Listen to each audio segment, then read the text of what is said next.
Hi hello, എല്ലാവരും സുഖമായിരിക്കാമെന്ന് വിചാരിക്കുന്നു. ഇന്ന് ഒരു കുക്കിംഗ് വീഡിയോയാണ്. ഒരു ചെറിയൊരു വ്ളോഗ് പോലെ. അപ്പോൾ ഞാനിവിടെ ഡിന്നറിന് ചപ്പാത്തിയുടെയൊക്കെ കൂടെ ഉണ്ടാക്കുന്ന ഒരു കറി, ഒരു സിമ്പിൾ കറി നിങ്ങളോട്ട് ഷെയർ ചെയ്യാമെന്ന് വിചാരിച്ചു.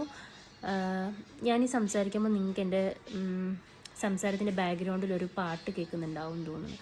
അത് ഇവിടെ എൻ്റെ അനിയൻ കുളിക്കാൻ നേരത്ത് വെക്കുന്ന പാട്ടാണ് ബാത്റൂമിൽ. അതാണ് നിങ്ങളിപ്പോൾ കേൾക്കുന്നത്. ഓക്കെ, നമുക്കതൊന്നുമല്ല ഇവിടുത്തെ വിഷയം. ഞാൻ ഉണ്ടാക്കുന്ന കറി, അത് ഞാൻ ഉണ്ടാക്കിയതുകൊണ്ട് പറയുകയല്ല, സംഭവം നല്ല ടേസ്റ്റാണ്. നിങ്ങൾക്ക് വീട്ടിൽ ഉള്ള വെജിറ്റബിൾസ് വെച്ചിട്ട് നിങ്ങൾക്ക് ട്രൈ ചെയ്യാൻ പറ്റും. അപ്പോൾ ഞാനിവിടെ റൊട്ടിക്കും ചപ്പാത്തിക്കും ഒക്കെ ഉണ്ടാക്കുന്ന കറിയാണ്. നല്ല ടേസ്റ്റാണ്, പെട്ടെന്ന് തന്നെ നമുക്ക് ഉണ്ടാക്കാൻ പറ്റും. അപ്പോൾ ഞാനിവിടെ ഉണ്ടാക്കുന്ന ഒരു ചെറിയ വീഡിയോ പോലെ എടുത്ത് നിങ്ങൾക്ക് ഞാൻ ഷെയർ ചെയ്യാം. എനിക്കറിയുള്ളത് എത്രത്തോളം ക്ലാരിറ്റി അല്ലെങ്കിൽ എത്രത്തോളം നിങ്ങൾക്ക് മനസ്സിലാവുന്നുണ്ടെന്ന്. എന്തായാലും ഞാനിത് ഷെയർ ചെയ്യാം. നിങ്ങൾക്ക് ആർക്കെങ്കിലും ഒക്കെ യൂസ്ഫുൾ ആണെങ്കിലാവട്ടെ. അപ്പോൾ നമുക്ക് പെട്ടെന്ന് തന്നെ വീഡിയോ സ്റ്റാർട്ട് ചെയ്യാം.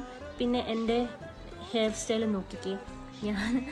ഞാൻ ഇങ്ങനെ കെട്ടിയതൊന്നുമല്ല. ഞാൻ ഉറങ്ങുന്നതിന് മുമ്പ് ജസ്റ്റ് ഒന്ന് കെട്ടി വെച്ചിട്ട് ഒന്ന് കണ്ണാടിയിൽ നോക്കിയപ്പം എൻ്റെ മുടി ഇങ്ങനെയൊക്കെ ആയി. എനിക്കറിയില്ല ഇത് ഇങ്ങനെ ഹെയർ സ്റ്റൈലായിരുന്നു. പക്ഷേ എന്താണെങ്കിലും എനിക്കിഷ്ടമായി കേട്ടോ. ഞാൻ ഇങ്ങനെയൊക്കെ കെട്ടാനായിട്ട് ട്രൈ ചെയ്തിട്ട് ഇങ്ങനത്തെ ഒരു മോഡൽ ആവാതെയൊക്കെ ഇരുന്നിട്ടുണ്ട്. പക്ഷേ ഇത് ഞാൻ കെട്ടാണ്ട് ഇങ്ങനെ അൺഎക്സ്പെക്റ്റഡ്ലി വരിക എന്നൊക്കെ പറയില്ലേ, അതുപോലെ വന്നൊരു ഹെയർ സ്റ്റൈലാണ്.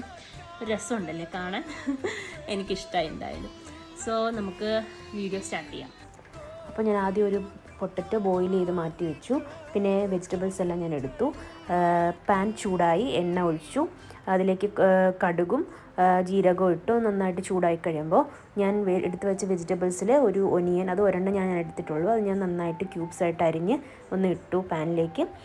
നന്നായിട്ട് ചൂടായി കഴിയുമ്പോൾ കുറച്ച് ഉപ്പിടുക, നന്നായിട്ട് ഇളക്കുക. പിന്നെ കുറച്ച് ജിഞ്ചർ ഗാർലിക് പേസ്റ്റ് ഇടുക. നമ്മളെന്നിട്ട് നന്നായിട്ട് ഇളക്കി കൊടുക്കുക. അത് പിന്നെ ഒരു പച്ചമുളക് ഞാൻ അരിഞ്ഞിട്ടിട്ടുണ്ട്. പിന്നെ ബാക്കി വന്ന വെജിറ്റബിൾസ് എല്ലാം, പൊട്ടറ്റോയും എല്ലാതും ഞാൻ ഇട്ടു നന്നായിട്ട് ഇളക്കി കൊടുക്കുക ഒരു 30 സെക്കൻഡ്. പിന്നെ അതിലേക്ക് നമ്മൾ ആവശ്യമായിട്ടുള്ള പൊടികൾ ഇടുക. മഞ്ഞൾപ്പൊടി, മുളക് പൊടി, മല്ലിപ്പൊടി, ഗരം മസാലപ്പൊടി ഇടുക. നന്നായിട്ട് ഇളക്കുക. അതൊന്ന് പച്ചമണം മാറിക്കഴിയുമ്പോൾ കുറച്ച് ടൊമാറ്റോ കെച്ചപ്പ് ഇടുക. പിന്നെ കുറച്ച് മല്ലിയിലയും കൂടെ സ്പ്രെഡ് ചെയ്യുക. അപ്പോൾ ഇത്രയേ ഉള്ളൂ കറി. ഭയങ്കര സിമ്പിളാണ്, നല്ല ടേസ്റ്റുമാണ്.